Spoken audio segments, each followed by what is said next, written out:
First thing that we're going to do today is the quadratic formula.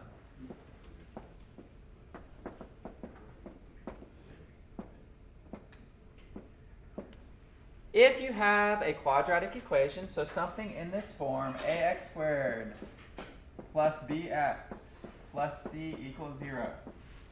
Okay? This whole last chapter we've done solving by factoring, solving quadratic equations by the square root property, when you can do that, right? Solving by completing the square is what we did last time, all right? All of these are used to solve quadratic equations. Well, today we're going to do the quadratic formula, okay? And the best thing about the quadratic formula is you can use it to solve any quadratic equation. So anything that you have that you put into this form, this formula will solve it for you, all right? You just have to use the formula. So here we go. X equals minus b plus or minus the square roots of b squared minus 4ac all divided by 2a. This is our quadratic formula.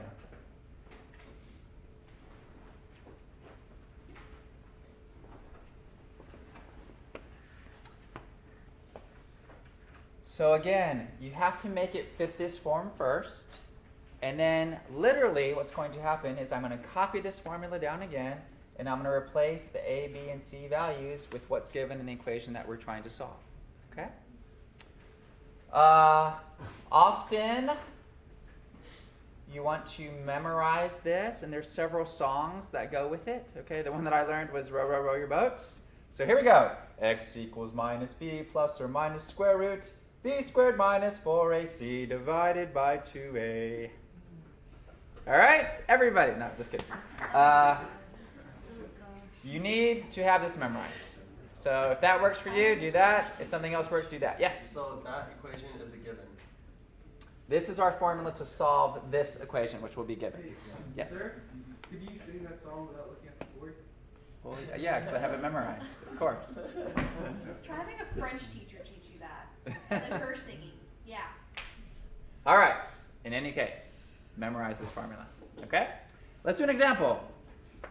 X squared plus 2x equals 2. I'm asked to solve x squared plus 2x equals 2. All right, what would you do first? Is it a quadratic equation? No. Yes. Absolutely. Why? Because of the x squared. X squared, right? That's all we've been doing this last months. Quadratic equation. Is it perfectly in that form? No. What do I have to do to get it in that form? Subtract 2. Great. So step number 1, make it match this form exactly. Once I have it exactly in this form, my recommendation to you is to label. Okay? Tell me what A is, tell me what B is, and tell me what C is. These are just the coefficients of the x squared term, the x term, and then the constant term. Okay? So what is A in this problem? 1. Great. What's B? 2. And C? -2. Okay. I'm going to copy this formula exactly as is, but I'm going to replace A, B, and C with these numbers you just told me. That's all I'm going to do. Okay? That's my first step. X equals minus 2 plus or minus the square root. 2 squared is 4. Minus 4. A is 1. C is negative 2. All divided by 2 times A, which is 2 times 1. Okay? So everyone, I just copied this formula and I replaced the appropriate A, B, and C values. Okay? I've taught this class many times. Almost every student gets to this point. Okay? And then the training wheels fall off, or the mistakes are made in simplifying this. Okay? So what I need you guys to concentrate on today mainly is getting from this to the simplification to the answer. That's where almost all the mistakes are made. All right? So ideally what happens is you go into the square root first, and let's simplify that together. Okay? We did a whole chapter on simplifying square roots. This is where it's going to come back. All right? When do i's happen? What do I do with perfect squares? All the stuff that we did with square roots last chapter, it's going to come back today. Okay, what is 4 minus 4 times 1 times negative 2? Well, 4 times 1 times negative 2 is negative 8, right? So I have 4 minus negative 8, which is 4 plus 8, which is 12. So I have negative 2 plus or minus the square root of 12, all divided by 2. Okay, that's not too bad. Now it hinges on, can you reduce the square root of 12. Well, is there any perfect square inside of 12? 4. Great. So let's simplify. We have x equals minus 2 plus or minus. If I split square root of 12 into square root of 4 times the square root of 3, right? Square root of 4 times the square root of 3. Square root of 4 is just 2. So 2 root 3 over 2. Okay? At this point, there's two ways to simplify this. You could factor, or what I recommend, I think is easier, split it up into two fractions and then just reduce each fraction. All right? So you have two methods. You could factor here and then reduce, or you could split this up into two fractions, which is, I think, is easier, so that's what I'll do. Negative 2 over 2 is one fraction, plus or minus 2 root 3 over 2 is the other fraction, and then all you have to do is simplify each fraction. Okay? So negative 2 divided by 2 is negative 1. 2 divided by 2 here, that reduces out. So negative 1 plus or minus the square root of 3. There's two answers there. Negative 1 plus square root of 3 and negative 1 minus square root of 3. All right? Now, when you guys are doing these problems on a test, if I gave you this problem, I would look at it and I'd say, okay, I have a quadratic equation here. All right? And then I would spend maybe a minute trying to factor it. All right? That would be the first thing I would do. If I find that I'm not able to factor it relatively quickly, then I would move on to the quadratic formula. Okay? Because that will solve any quadratic equation. But the quickest way to an answer is factoring. So if it factors pretty quickly, then factor it, right? Set each factor to 0, get those two answers. If it doesn't factor, in this case it doesn't, because look at this answer. Negative 1 plus root 3 and negative 1 minus root 3, this did not factor, okay? So factoring first. If that doesn't work after a minute or so, go right to this, and you'll be fine, okay? All right, let's try another one. It's the same process each and every time. Make it fit this form, then copy your quadratic formula, and then plug in the values. Okay? All right, how about x squared plus 8x plus 6 equals 0?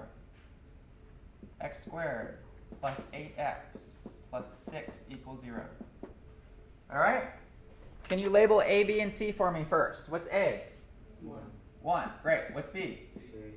And what's C? 6. Awesome. All right, give it a shot.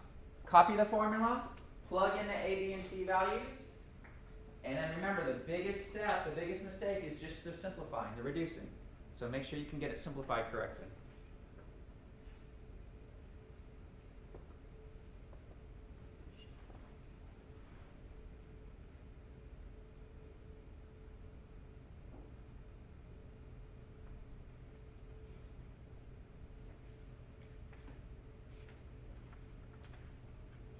Copy the formula, replace A, B, and C, and then after that, see if you can simplify it.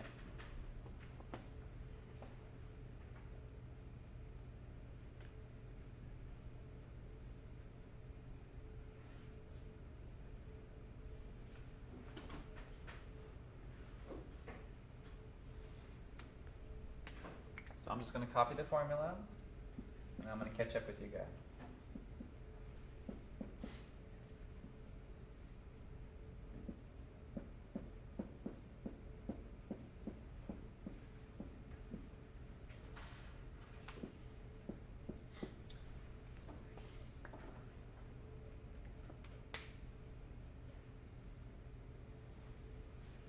Whoops. 6.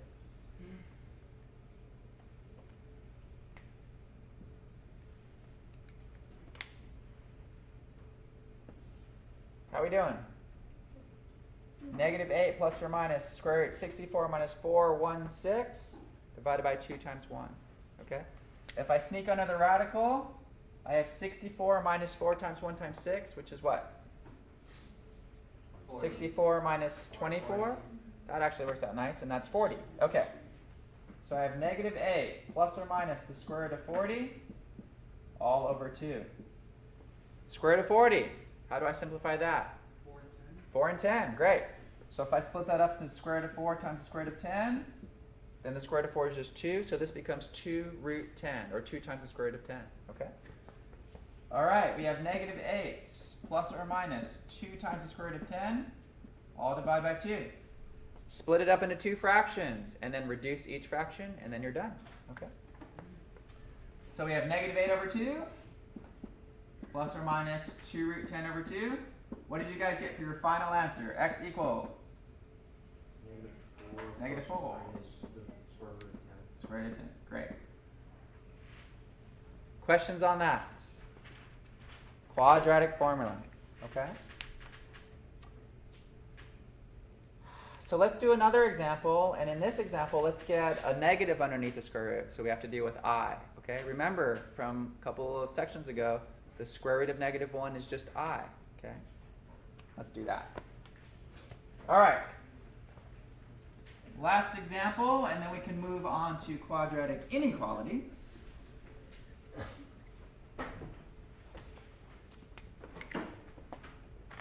All right, look at this example. X minus 10 times x minus 2 equals negative 20. Okay, a couple of things. Does this look like this right now? No. Not at all, okay? And in fact, well, if this times this was equal to 0, that would be great. Then I could just set each factor to 0 and we'd be done, okay? But it's not. It's equal to negative 20. So unfortunately for you guys, you got a little bit of work to do. You need to FOIL this all out, add the 20 over, get it to fit this form, then identify what A, B, and C are, then put it into the quadratic formula. All right? All right, you got 5 minutes. See how you do.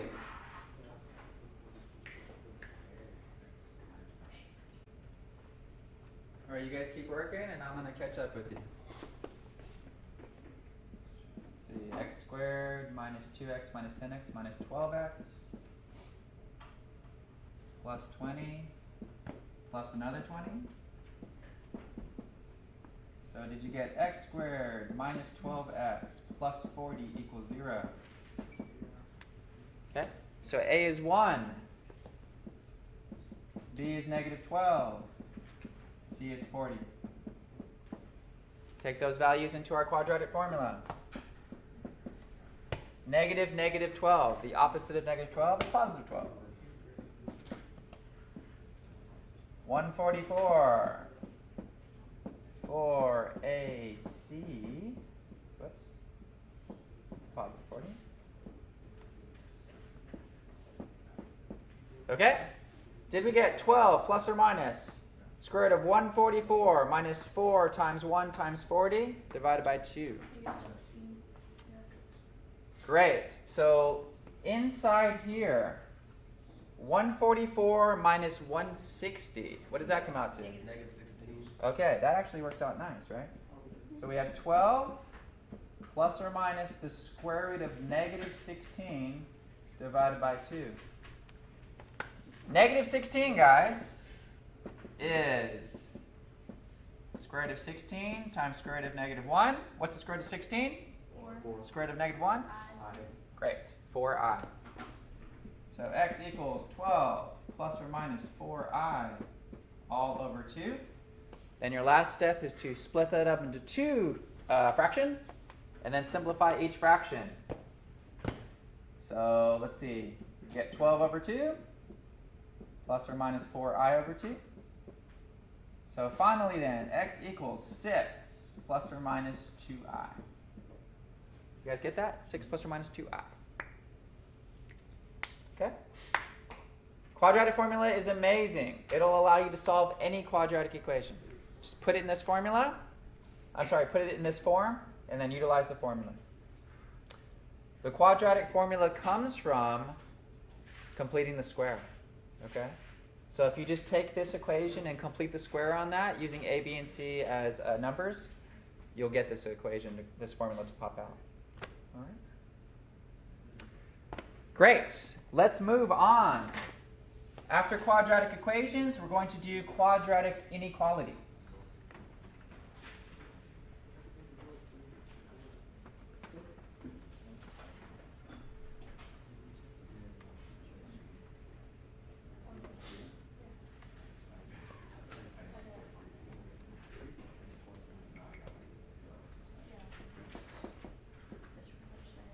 11.5.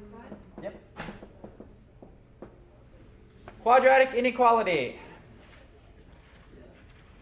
How do we know something's quadratic? It has a what term? Is this all 1.5? Yeah. Yes. X squared term, right? Y equals x squared plus blah, blah, blah, blah, blah, blah. Quadratic. What makes something an inequality?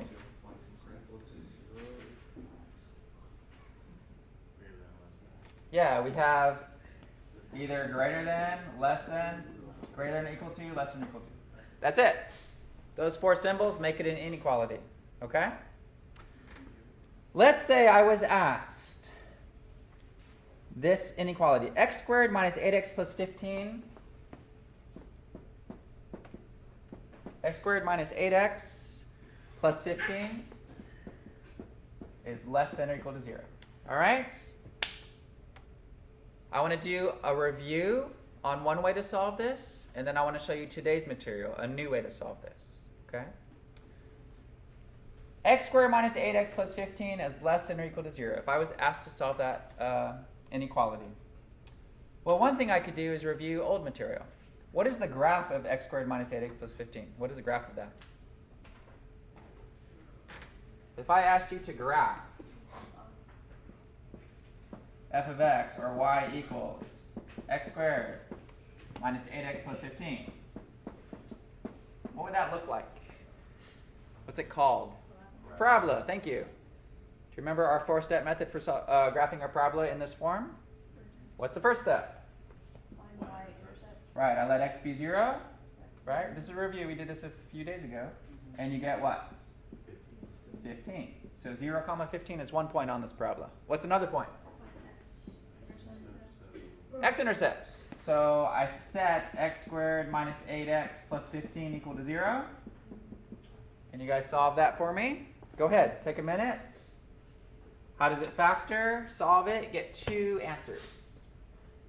How does this factor? Sir, Yes. is the 15 the y-intercept? 0, 15 is the y-intercept, yes.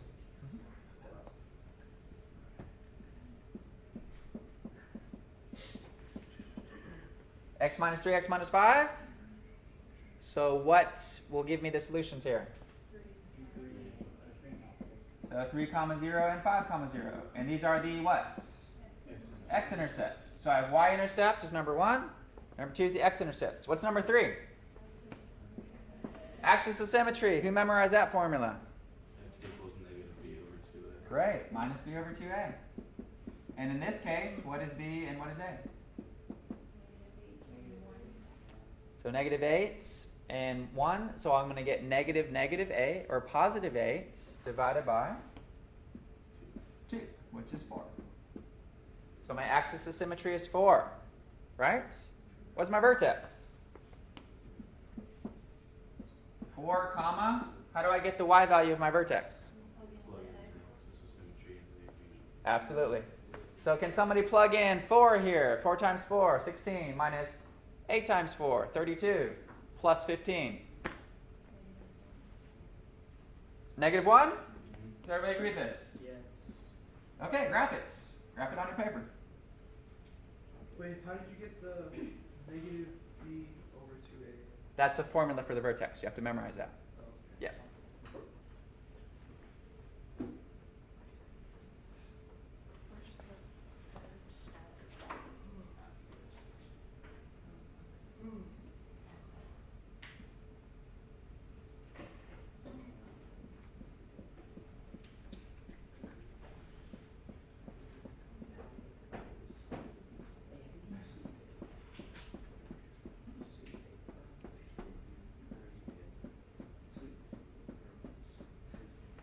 All right. 0, 15. Oh man, that's pretty high. It's up here somewhere. 3, 0, and 5, 0. 1, 2, 3, 0, 5, 0. Axis of symmetry. Dotted line at 4, right? Does this parabola open up or down? Up. How do I know that? Positive a, right? 4, negative 1, right here. Okay. Sketch the graph.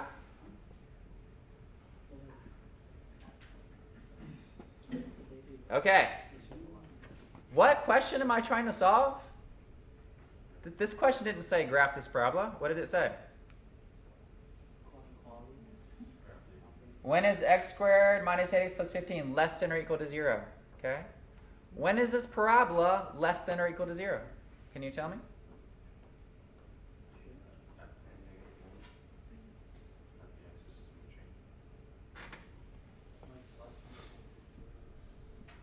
Yeah, so here between 3 and 5, does everybody agree that the parabola is under 0 between 3 and 5? Okay. So how would I answer that? I would have to use interval notation, right? When it's 3 and when it's 5, it actually equals 0. So we have to include those, okay?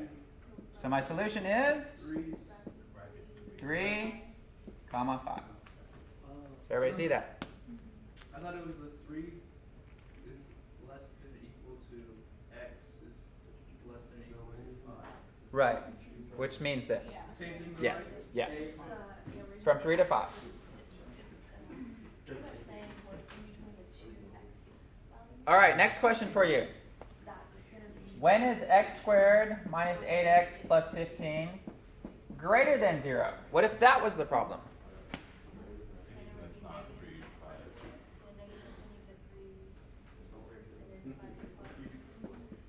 Negative infinity to 3, comma, or I'll put union, 5 to infinity. Now, infinities are always parentheses, but what about the 3 and 5? If it's greater than 0, would I include the 3 and 5? No, so they'd also be parentheses. If it was greater than or equal to 0, then you'd have brackets, okay? Now, here's the thing. Sure, you could go through this, you could graph a parabola each and every time and try to figure out when it works, but we have a different methodology for solving these without having to graph the parabola, okay?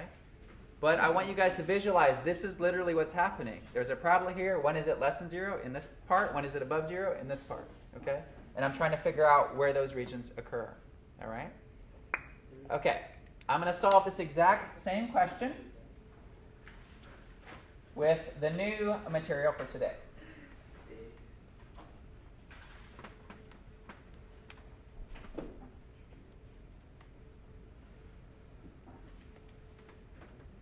Okay, so let's label this solving quadratic inequalities with sign charts. Step number 1. Get a 0 on the right-hand side, RHS. Step number 1, you got to get a 0 on the right-hand side. Step number 2. Bless you. Completely factor the left side.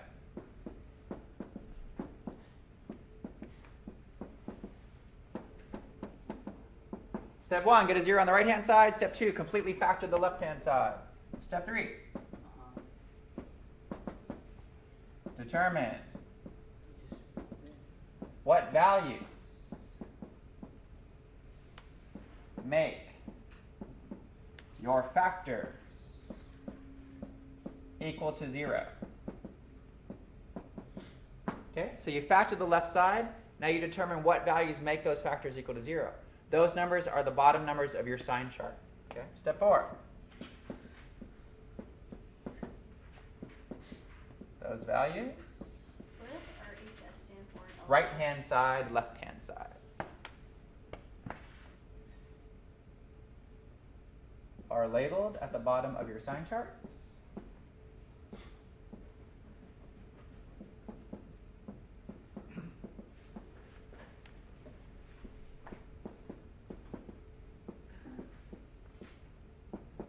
Those values are labeled at the bottom of your sign chart. That's the end of step 4. And finally, step 5.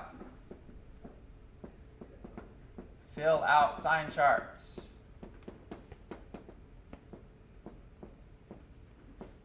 And determine your solution. Fill out the sign chart and determine your solution. Okay? These 5 steps each and every time to solve one of these quadratic inequalities using the sign chart method. Get a 0 on the right-hand side. Completely factor the left-hand side. Determine what values make your factors equal to 0. Those values are labeled at the bottom of your sign chart. Fill out your sign chart and determine your solution. Okay?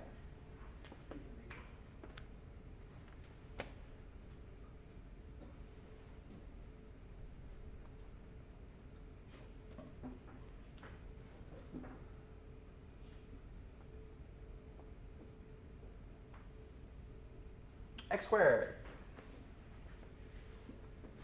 minus 8x less than or equal to negative 15.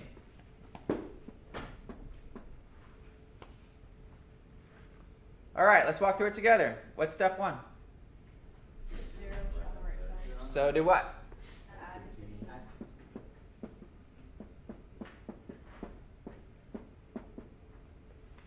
Okay? Step 2. Complete factors on the left side. Yeah, this is the same problem we just did, right? So have we factored it already? Yeah, how did it factor? X minus 2, X minus 5.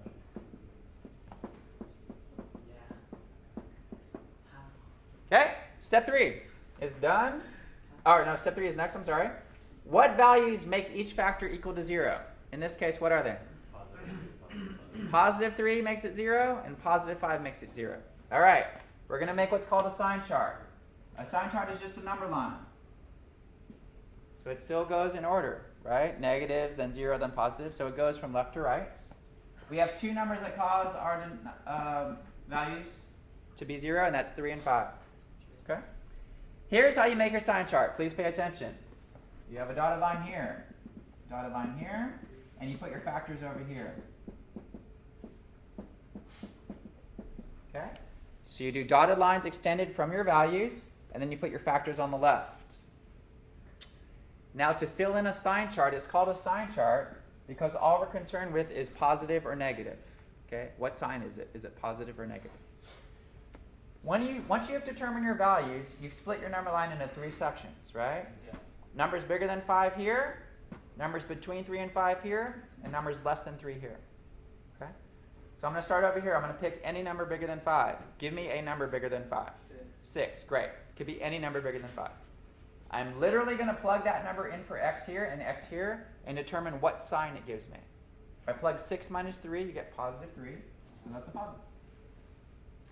6 minus 5 is positive 1. So that's a positive. Okay?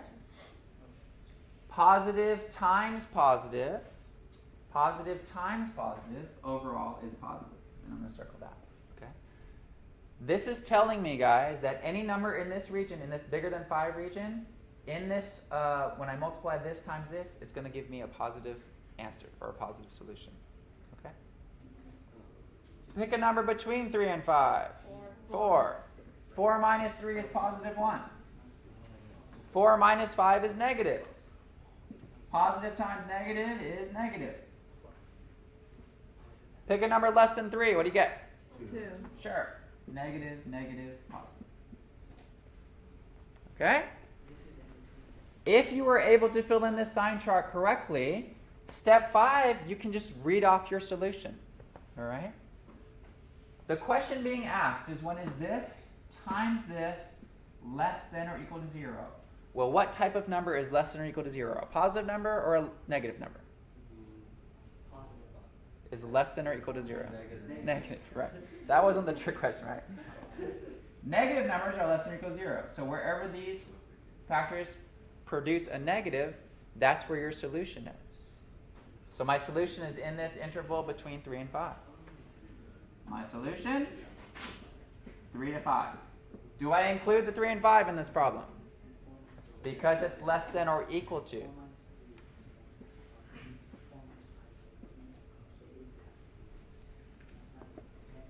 That's it. I use a sign chart to solve this answer. Okay?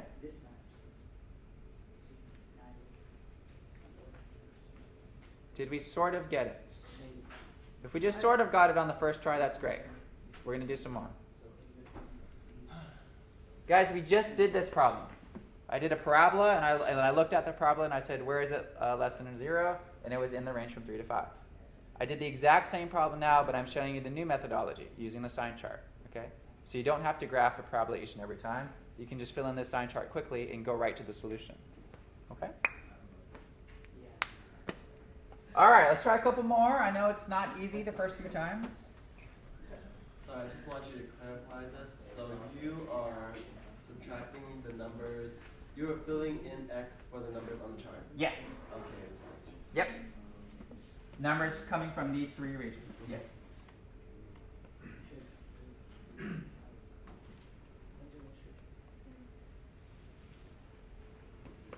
All right, let's try one or two more of these.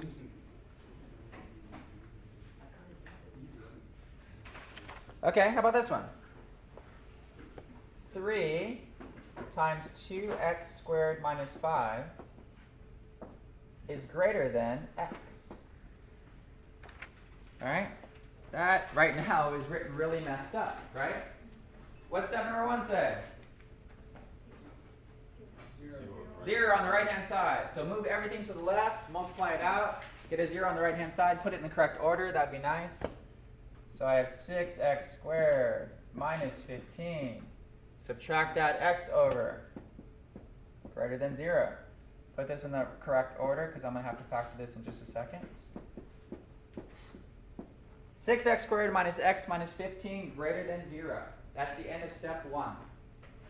Step 2. Completely factor the left-hand side. Go ahead, guys. It's a trinomial. You have trial and error or AC method. Get that thing factored for me.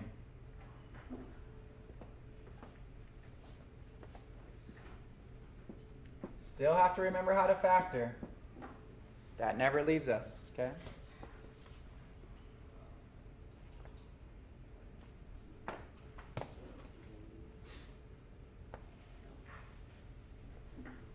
Let's see, 3x and 2x probably.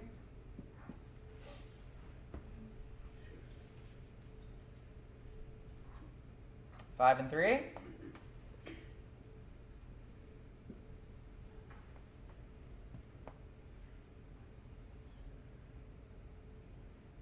What do you think? Minus plus? Did you guys get this? 3x times 2x is 6x squared. 3x times 3 is 9x. Minus 10x will give me that minus x. And negative 5 and 3 is negative 15. Okay. The last problem, it was easy to just look at these and tell where the zeros are, right? This one's not as easy, okay? So maybe go off to the side of your paper and set this equal to 0 and solve it for me. Go off to the side of your paper, set that equal to 0 and solve it for me. And tell me what numbers make these 0. Okay, you just have to solve them real fast. So if I come over here and I set 3x minus 5 equal to 0 and solve that, what do I get? Great, 5/3 is going to be one of my answers. So that's going to go at the bottom of my sign chart. Okay, what's the other one going to be? -3/2. Yes, -3/2. Okay. So I'm ready to make my sign chart.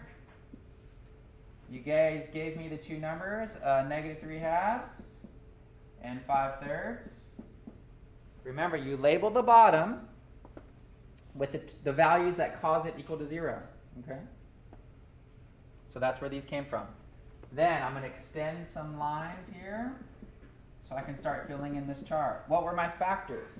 3x minus 5 and 2x plus 3. Put those over here.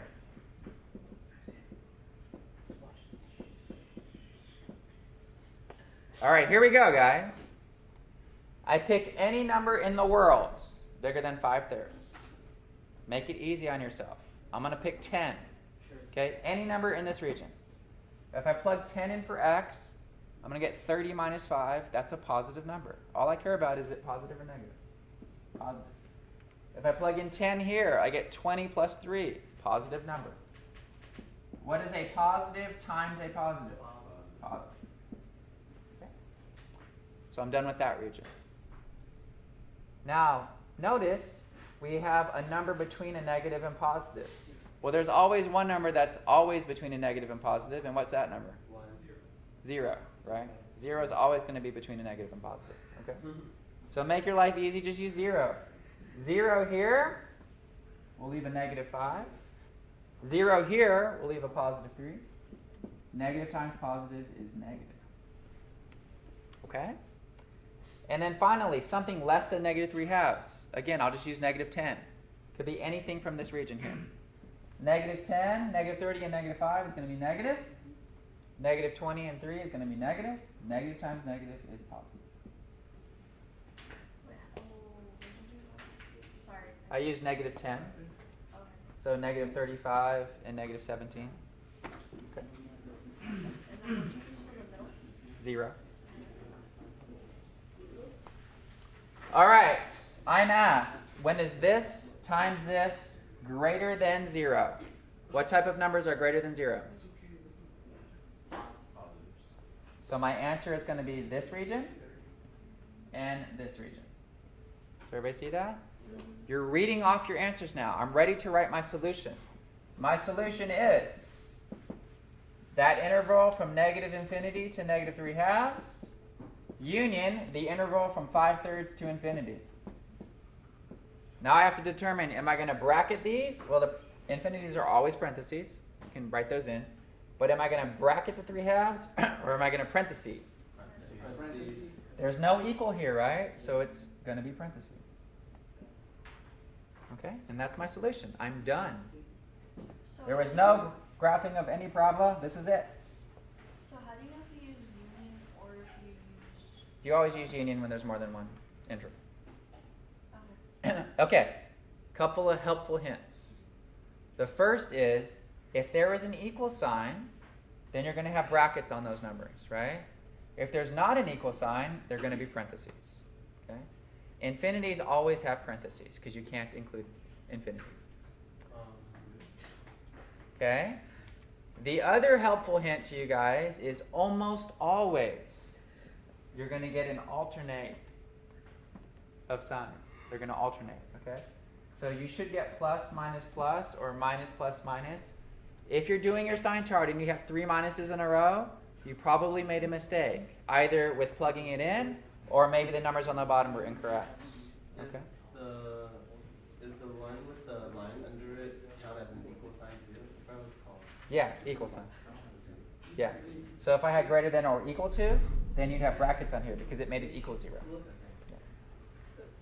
Wait, why didn't we use the union sign in the last problem? Because it was just one interval. It was just in between. Okay. If you have multiple intervals in your solution, you're going to put a union. But if it's just one interval, like the last problem, I think it was just in between just that one interval. Yeah.